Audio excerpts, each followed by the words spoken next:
They say a soldier's love never dies. Maybe that's true, but sometimes, life gives you a second chance to live the love you thought you lost forever. The rain was falling the day Emily buried her husband. She stood still, numb, holding the folded flag against her chest. The sound of the rifles firing in salute echoed like thunder through her heart. Her husband, Captain Ryan Hale, had been everything, her hero, her laughter, her home.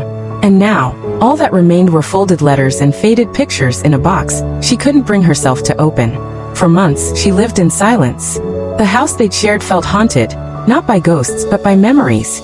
Every morning she made 2 cups of coffee, and every night she whispered good night into an empty room. People told her time would heal, but time only seemed to remind her what she'd lost.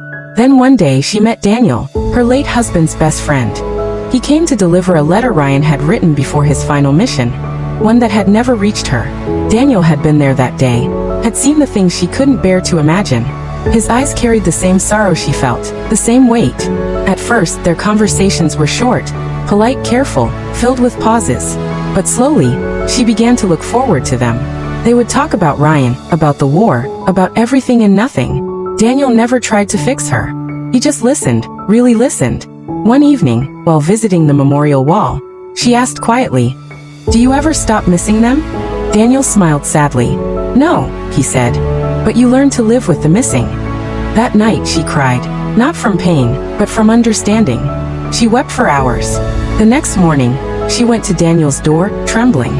And when he opened it, she whispered, "He gave me permission to live again." He didn't speak. He just held her.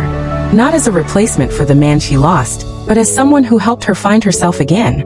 Years later, they married quietly in a small chapel near the army base. There was no grand celebration, no loud applause, just peace. At the reception, Emily placed a single white rose on an empty chair beside her. Her way of saying, "I kept my promise." Because love doesn't die, it transforms. It finds new ways to bloom, even in the cracks of grief. So tell me, if life gave you a second chance to love again, would you take it? This is True Hearts Unfold, where real love lives. Subscribe for more true love stories.